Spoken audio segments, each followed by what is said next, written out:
Good morning. Welcome to the Unitarian Universalist Congregation of Atlanta. So, 4 weeks ago, I was at the UU congregation in Cape Town, South Africa, and we sang this hymn opening the service. It is a hymn that has been popular in America for decades, and it's often sung as the fun African song because it's easy to sing and easy to learn. But the important part about this song is it was sung at protests against apartheid. It is a song about power and strength and marching together and taking risks. It says this, Siyahamba, Kukanyenkwenkos. Close enough, you'll repeat it a bunch of times. Please rise in body or in spirit. Let's sing together. Siyahamba kukanyenkwenkos, Siyahamba kukanyenkwenkos. You got it already. Siyahamba kukanyenkwenkos, Siyahamba kukanyenkwenkos, Siyahamba. Oh, Siyahamba kukanyenkwenkos, Siyahamba.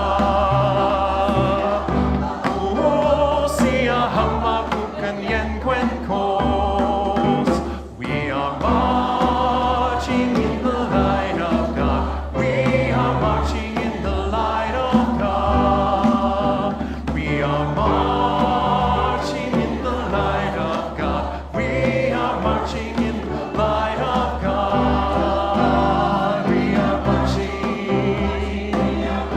Oh, we are marching in the light of God. We are marching.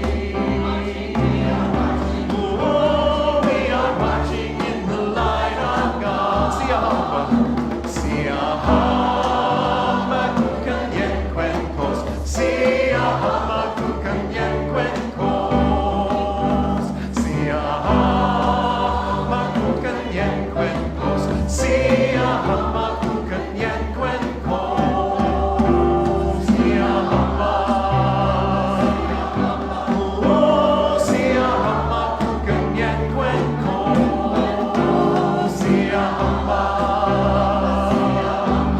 Oh, Siyahamba kukanyenkwenkos. Nice. Now we have another one, but I have to change instruments. This is Love Will Guide Us.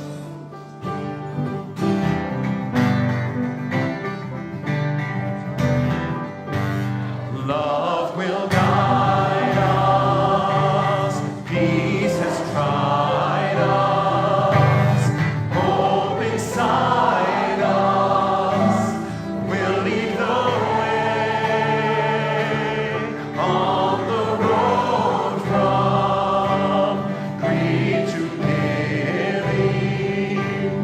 Love will guide us through the hard night.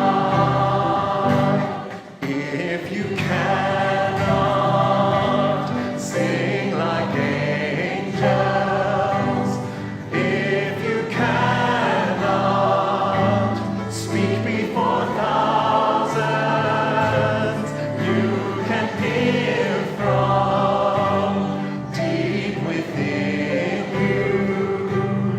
You can change the world with your love. Love will guide us. Peace has tried us.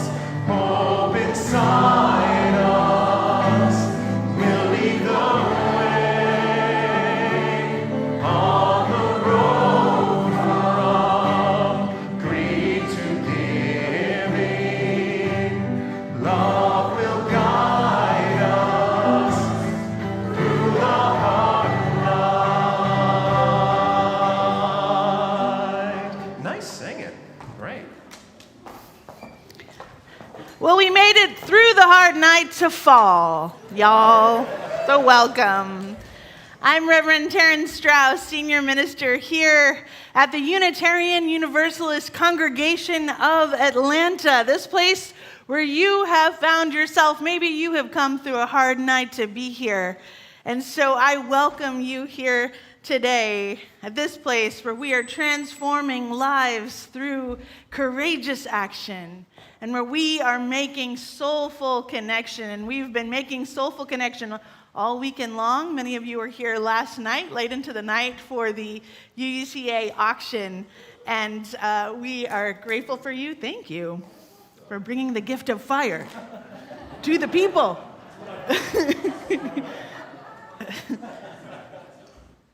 And I want you to know that if you have found yourself here, maybe today is your first year in this your first day in this congregation, and you are ready to explore spirituality, faith, meaning. You are ready to take shelter from the storms of anxiety, stress, and loneliness out there. Well, come on in. You are so welcome here. We welcome you who believe in God that loves beyond all imagining. You are welcome here today. And you who believe in the power of love without God, you are welcome here today. You who pray into mystery and rest in the not knowing, I want you to hear that you are welcome today. You who have had an abortion, we welcome and cherish you here at UUCA, and we will work for your bodily autonomy and for the bodily autonomy of transgender Georgians and for reproductive freedom for all pregnant Georgians, because this is the world we all deserve. Amen.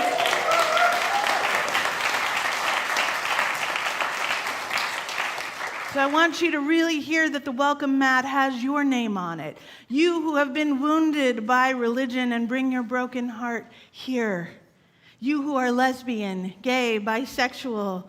You who are transgender. You who are black and indigenous, a person of color. This is your house. We welcome and cherish you here. So welcome to your house of hope today.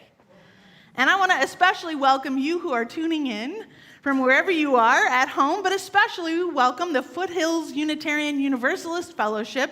I think you call yourselves FOOF. Is that right? Joining us from the foothills of the beautiful Smoky Mountains in Maryville, Tennessee, who are joining us this morning. We welcome you. And some of you are here in the house.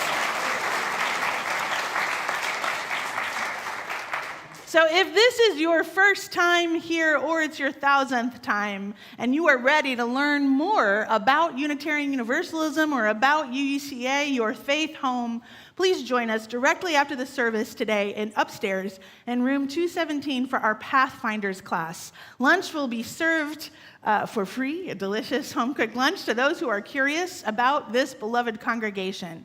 And I also want you to know that directly after this service, we will hold Howard Reese's memorial service right here in the sanctuary. And so if you are planning to stay for Howard Reese's memorial, please do not go too far, because we will convene for that right at 12:30 p.m. And then there will be refreshments after that. And I would like to invite you to my installation here at UUCA.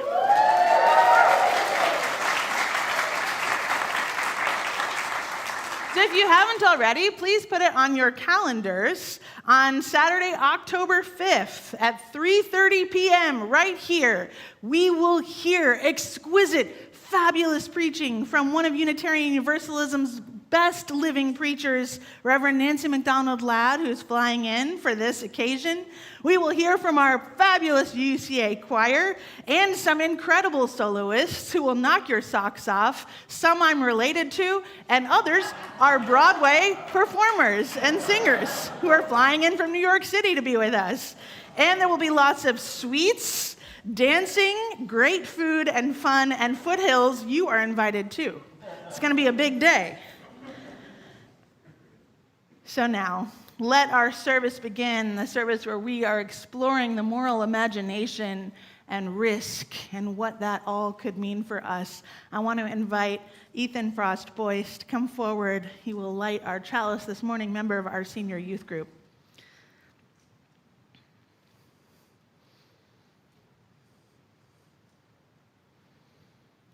Please join us in the chalice lighting words. May the light of this flame illuminate our tradition of seeking invite all who yearn for acceptance, and ignite our passion for justice and peace.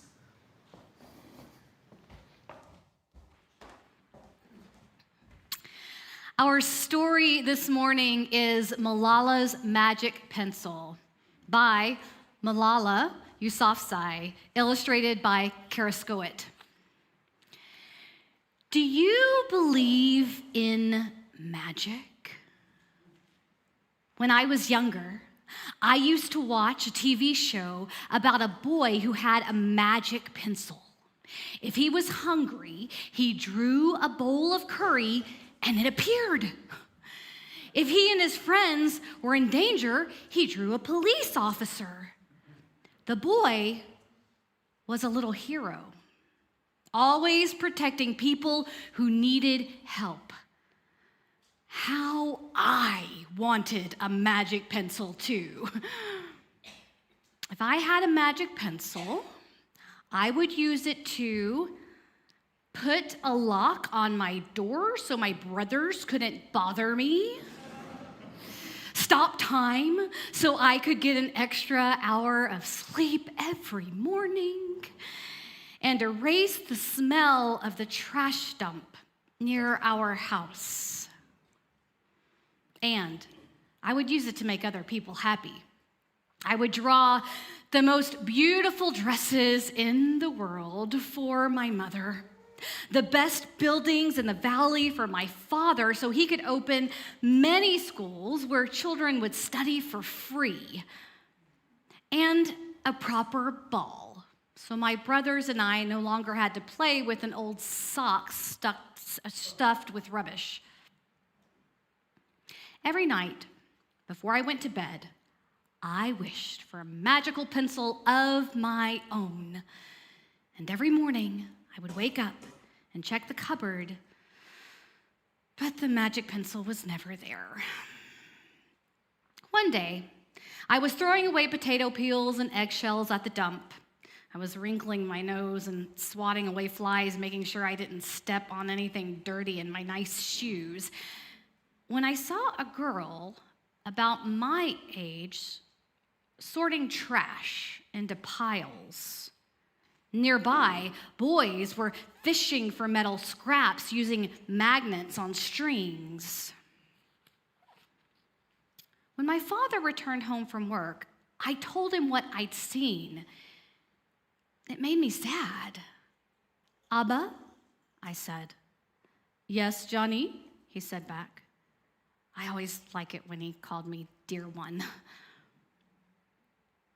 "Why haven't I seen that girl in my class?" "Because," he said, but didn't finish right away. "Because, Johnny, in our country, not everyone sends their daughters to school. And some children must work to support their family.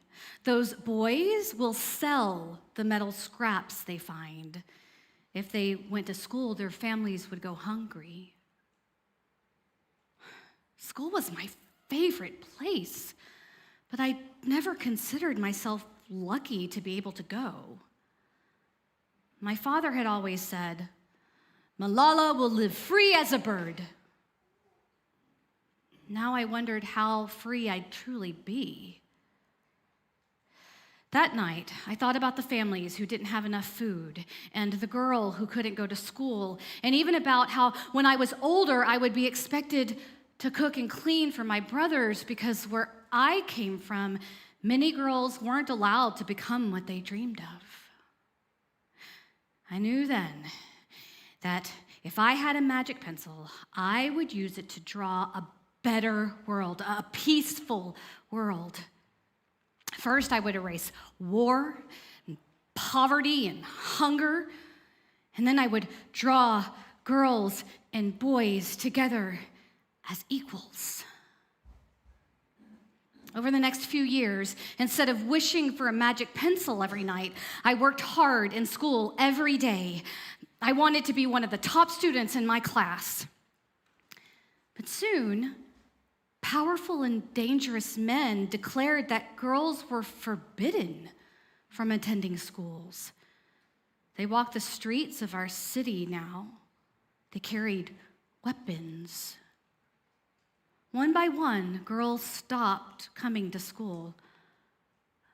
Abba, where are all the students? They don't feel safe here anymore, Johnny. How could a few men stop all the girls in our valley from going to school? If more people knew what was happening to us, I thought they might help. Wishing wasn't enough. Someone needed to speak out. Why not me? I wrote about what it felt like to be scared to walk to school and how some of my friends had moved away because of the threat they faced in our city. I wrote about how much I loved school and how proud I was of my uniform. Once I started writing, I didn't stop. I wrote speeches and I traveled around the country sharing my story. I even talked to a reporter from a famous international newspaper. People actually wanted to learn about my life. I spoke for all the girls in my valley who couldn't speak for themselves. My voice became so powerful that the dangerous men tried to silence me. But they failed. And now my voice is louder than ever, louder because people have joined me. And together we make a chorus standing up for what we believe. We raise our voices for those in need, help people in danger, even if they are an ocean away. We think of the world as our family. Do you still believe in magic? I do. I wrote alone in my room, but people all over the world were reading my story. Millions now know it and help me spread my message of hope. I had at last found the magic I was looking for in my words and in my work. I am Malala. I've always wished I could make the world a more peaceful place, and every day I work to make my wish come true. That one child, one teacher, one book, and one person can change the world. Amen.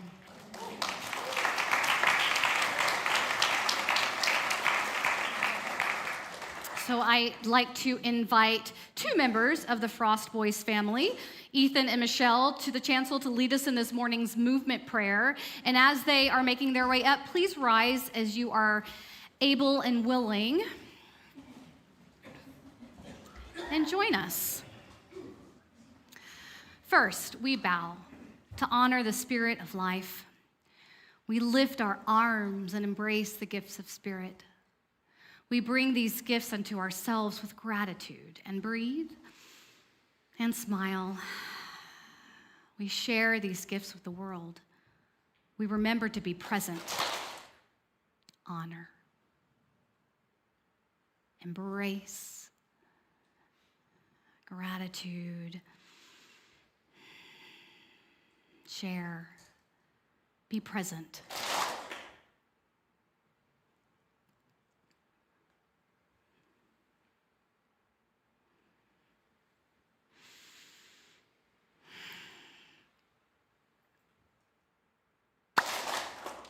Amen. Blessed be. So at this time, we would like our children, 3rd grade and under, to exit. We invite them to exit and join their creative workshop or preschool for the morning. Please note that the location for these is just down the hall on the 1st floor. And as our children recess, please take this opportunity to greet your neighbor, especially someone you have not met.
For those of us who live at the shoreline, standing on the constant edges of decision, crucial and alone. For those of us who cannot indulge the passing dreams of choice, who love in doorways coming and going in the hours between dawns, looking inward and outward, at once before and after, seeking a now that can breed futures, like bread in our children's mouths, so their dreams will not reflect the death of ours. For those of us who were imprinted with fear, like a faint line in the center of our foreheads, learning to be afraid with our mother's milk, for by this weapon, this illusion of some safety to be found, the heavy-footed hoped to silence us. For all of us, this instant and this triumph, we were never meant to survive. And when the sun rises, we are afraid it might not remain. When the sun sets, we are afraid it might not rise in the morning. When our stomachs are full, we are afraid of indigestion. When our stomachs are empty, we are afraid we may never eat again. When we are loved, we are afraid love will vanish. When we are alone, we are afraid love will never return. And when we speak, we are afraid our words will not be heard nor welcomed. But when we are silent, we are still afraid. So it is better to speak, remembering we were never meant to survive.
Let us put hands on hearts, feel that heartbeat, connection to life. Breathe in peace. Breathe out love. Say to yourself silently, I will love myself. I will love others. And this love can heal our world.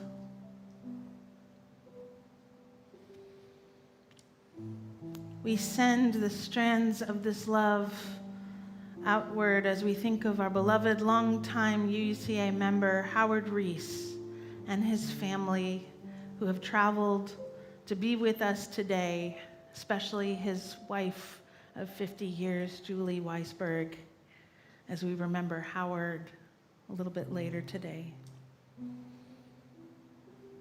There is someone in your life who is struggling or suffering at this time, someone who is grieving or lonely, in need of love and healing today.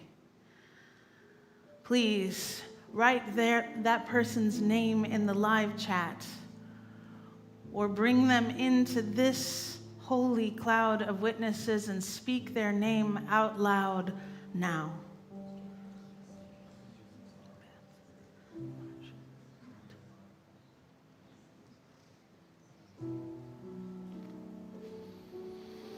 May all beings find connection. May all people find comfort. May all of us find more ways to be more loving. Spirit of life, love eternal, we rest in holy gratitude. We surrender to a mystery beyond ourselves, asking forgiveness for our mistakes, for those times when we have been selfish or thoughtless. Breathing in and out now. We receive and offer grace. We forgive ourselves and we forgive each other. We begin again in love. Let us calm our bodies and our minds as we breathe in peace once more and exhale. We relax into this space that our intentions make sacred. We enter into the silence.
One of the core principles that defines our Unitarian Universalist faith is the right to conscience and the use of the democratic process. That's both within our congregations and in the society at large. This principle reflects our commitment to the value of each and every person.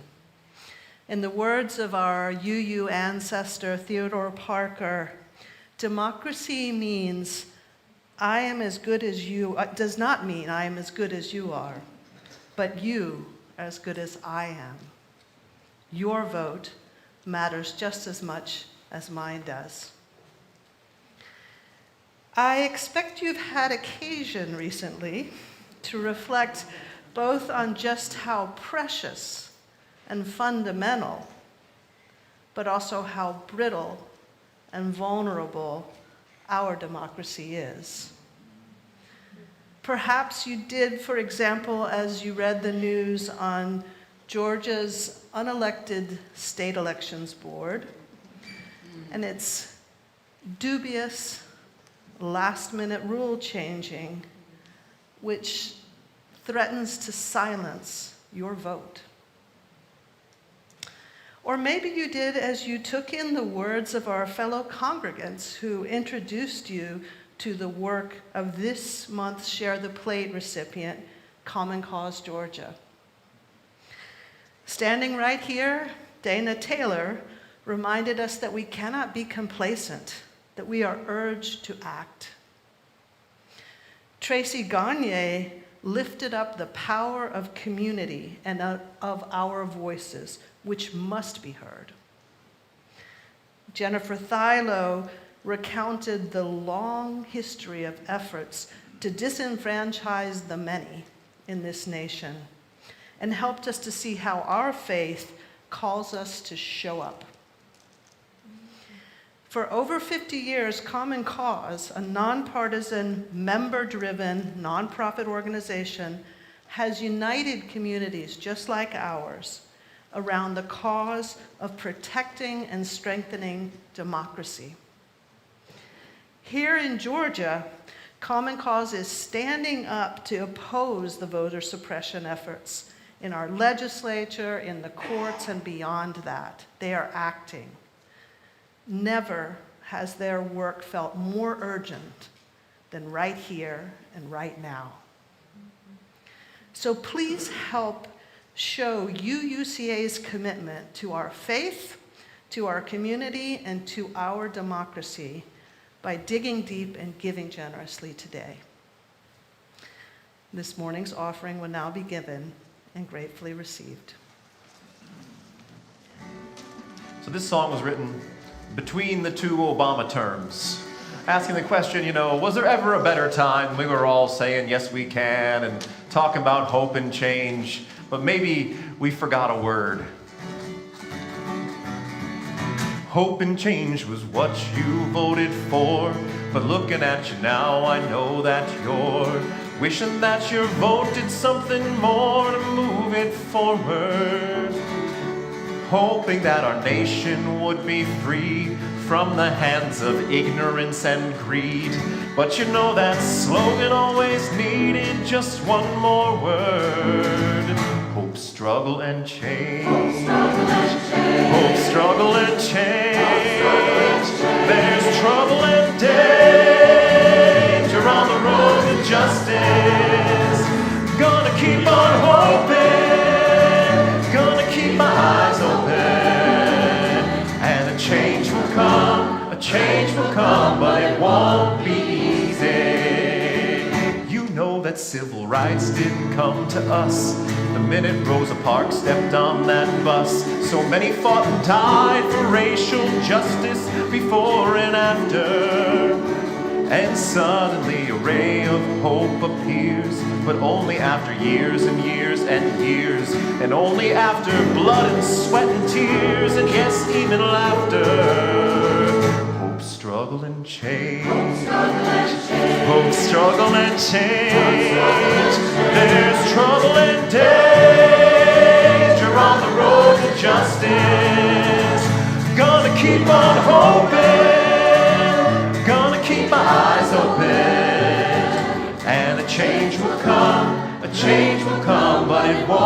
be easy. Elizabeth Cady Stanton never saw a woman's right to vote become the law. But people everywhere now know the awesome load she carried. And Stonewall didn't settle any fight. There's been a lot of stonewalling since that night. But every state now recognizes the right of people to get married. Hope, struggle, and change. Hope, struggle, and change. There's trouble and danger on the road to justice. I'm gonna keep on hoping, gonna keep my eyes open, and a change will come, the change will come, but it won't be easy. We gotta bleed and cry, work until we die. We gotta plan and fail, spend a night in jail. We gotta really get pissed, resist, raise a fist. We gotta try to revolutionize. We gotta bleed and need, suffer guaranteed. We gotta sweat and doubt, get the vote out. We've gotta howl, yell, raise a lot of hell. We gotta educate and organize, and keep our eyes on the prize. So asking any president to make fundamental change, that's our mistake. We've got to be a giant reawakening from its slumber. We know the moral arc of the universe is bending ever better, never worse. It's almost like the human race rehearsing for its big number. That's you too, everybody. Hope, struggle, and change. Hope, struggle, and change. There's trouble and danger on the road to justice. Gonna keep on hoping, gonna keep my eyes open, and a change will come, the change will come, but it won't be easy. And the change will come, the change will come, but it won't be free. And the change will come from you and me. Woo. Nice job, Brian.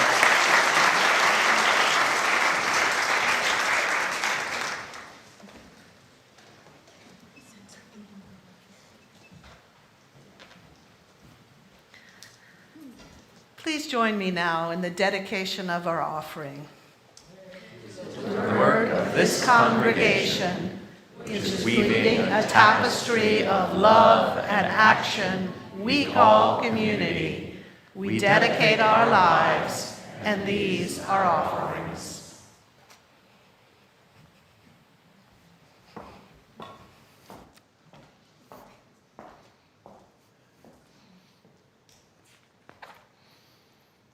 So it is better to speak, remembering we were never meant to survive. In seminary, I studied Rabbi Abraham Joshua Heschel. He was a Hasidic rabbi, theologian, and mystic who was close with Dr. Martin Luther King Jr. and who influenced Dr. King's theology as Heschel saw the Exodus story play out in the United States racial landscape. Heschel's sense of providence, that is, the way God worked in the lives of humans, was as a parent, a father who had sent humans, each other, to help one another. Heschel said, "We tend to read the Bible looking for mighty acts that God does, and not seeing that all the way through the Bible, God is waiting for human beings to act." Now, last Sunday, I spoke about the moral imagination, a concept explored by social scientist Paul Lederach, which requires, among other things, comfort with risk as a major facet of being led by the moral imagination. It's when you can't quite see the path. yet you are still willing to walk it. Now, the summer of 2024 will be remembered, I think, as politically significant for years to come. Do you remember where you were when it was announced that Joe Biden was stepping down from his re-election campaign for president? I do. We were in the car driving across the country. We heard the news and immediately burst into tears. Emotional all day long, tearing up again later through his speech explaining that he would not run for re-election. Why were we crying, I asked aloud. I mean, we were not diehard Biden fans. By that point, our votes would clearly have lacked luster, but I could not remember a time when I had seen a politician take a political risk, or maybe make a political sacrifice in service to a larger vision. I mean, I hadn't seen it, maybe not in my lifetime or not that I could remember. In that moment, the act of stepping down felt generous and personal, like he did it for us. I don't really think that's true, but that's how it felt. And in this era of political bluster and ego, of doubling and tripling down on the low moral ground, or digging deeper into violent solutions that we're seeing every day, it is nearly impossible to find a time when men who hold great power are willing to risk or acquiesce that power for a dream beyond themselves. And it reminded me of another politician who took a risk for a larger dream and paid a political price for it. And as he turns 100 years old on October 1st, I have found myself thinking a lot about Jimmy Carter and his legacy. And in fact, I recently rewatched his famous malaise speech that America found cringy, I think is the word, that he gave 3 years into his presidency in July 15th, 1979, a speech that history has declared the beginning of the end for Carter. And while that speech does contain some awkward moments of him receiving real feedback from his constituents and his political allies, and then sharing that feedback, mostly negative, on the air, it is mostly marked by his honesty about the soul of the nation and what they were feeling at that time. He describes in his speech a listening tour he took, reading some of those real responses, that people were deeply concerned about our reliance on foreign oil and taking more than our share as a nation of the world's resources, that we were contributing to an energy and an environmental crisis. But beyond these threats, he summarized what he really heard in that feedback as, and these are the quotes from the speech, a crisis of confidence.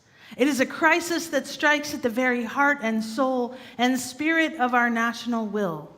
We can see this crisis in the growing doubt about the meaning of our own lives and in the loss of a unity of purpose for our nation. The erosion of our confidence in the future is threatening to destroy the social and political fabric of America. In the speech, that's the end of the quote from the speech. In the speech, he also spoke against individual consumerism.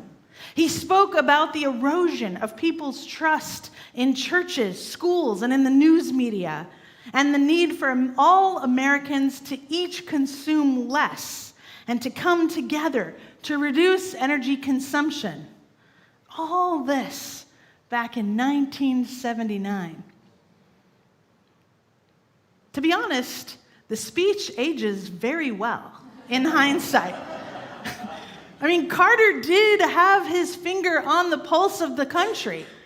That after those brutal murders of JFK, MLK, and RFK, many Americans no longer believed in the notion of perpetual individual progress.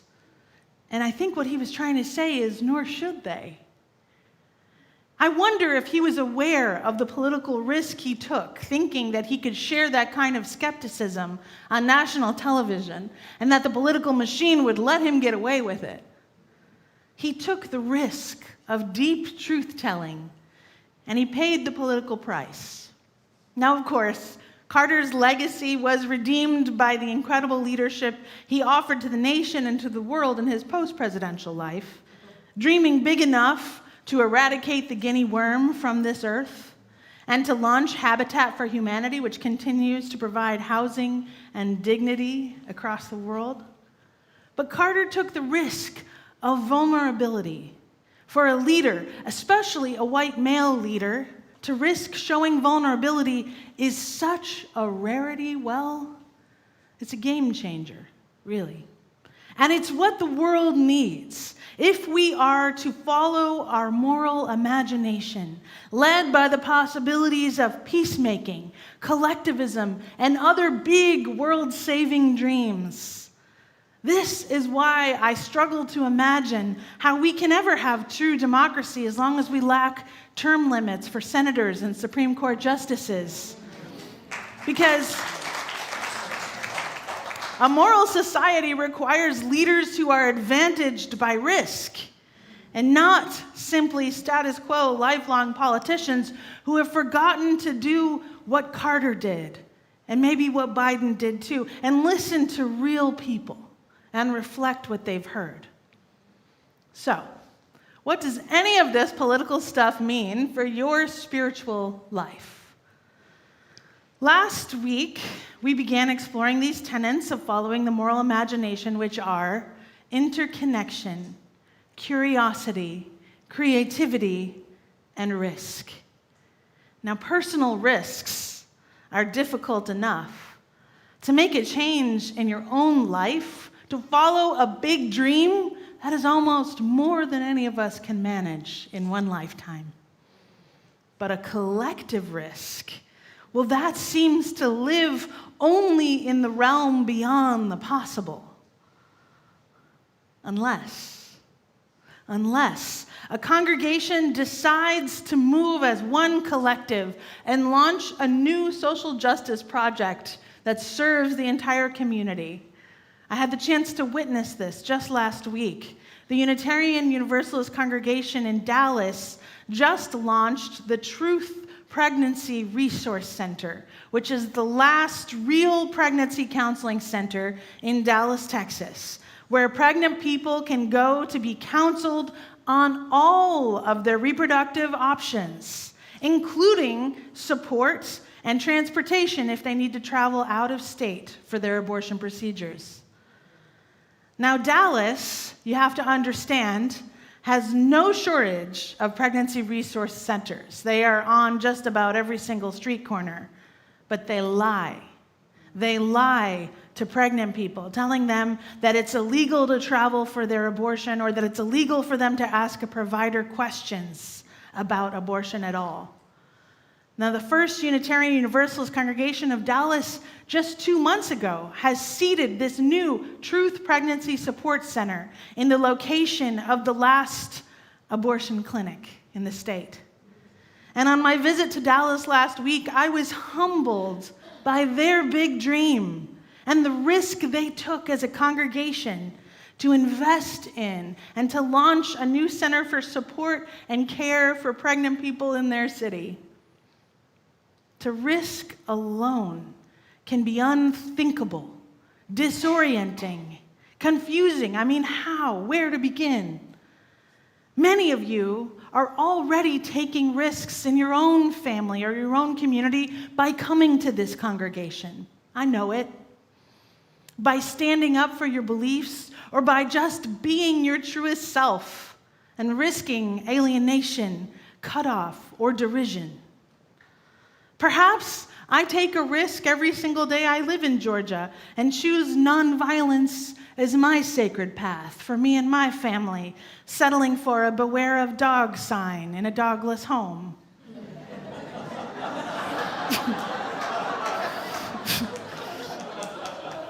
Perhaps you take a risk every time you sign up to defend an election as a poll worker or another volunteer, walking the walk of one who upholds our democratic process as sacred.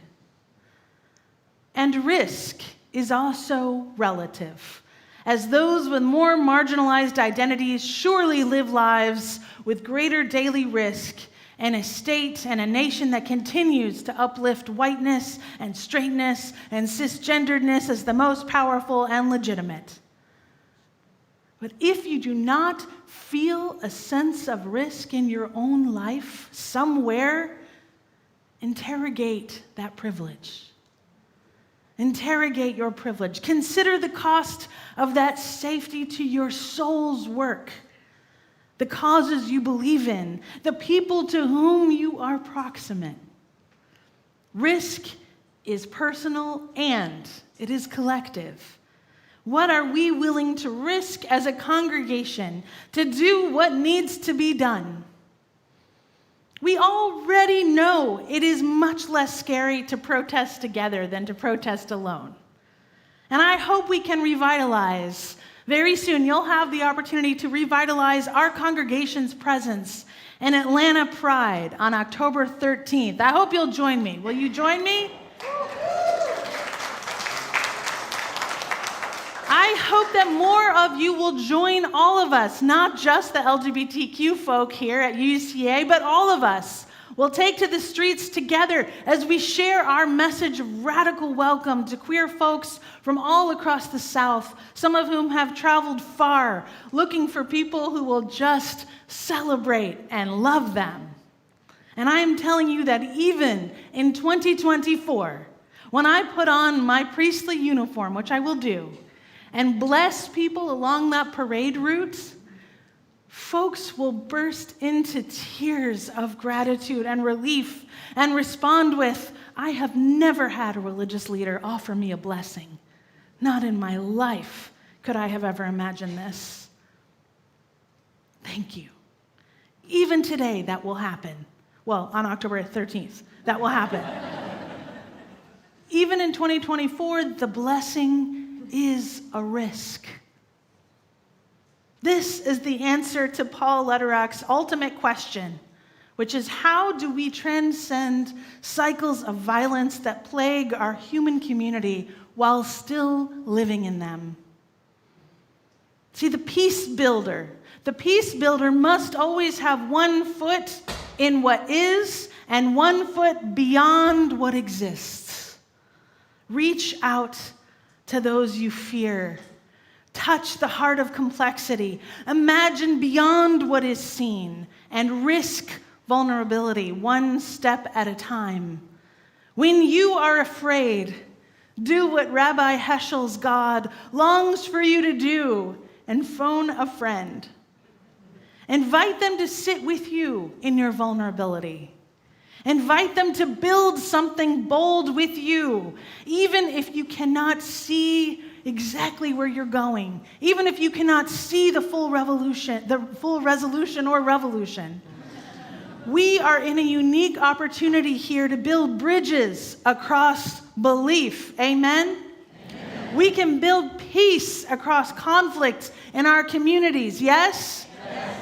We can build centers of truth and healing in our city, all right? All right. We can build rooms where conflict is faced and repaired head on. Oh, yes? Oh, yes. We can build interreligious dialogue. Are you with me? Yes. We can build the world we are all dreaming of if we are ready to get comfortable with risk.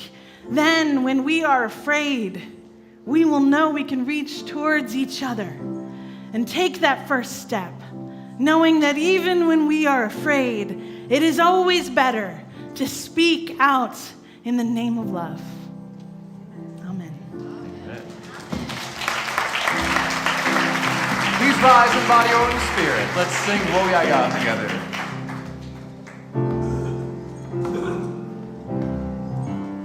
We are going, heaven knows where we are going, but we know within,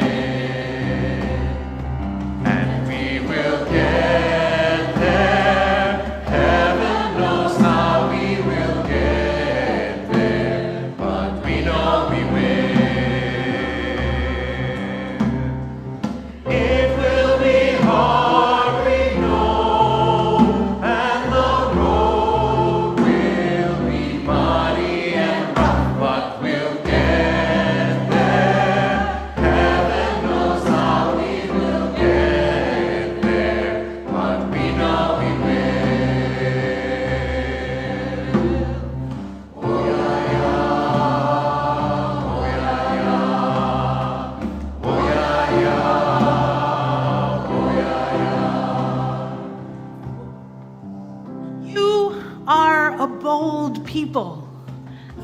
strength for what is coming is already within you.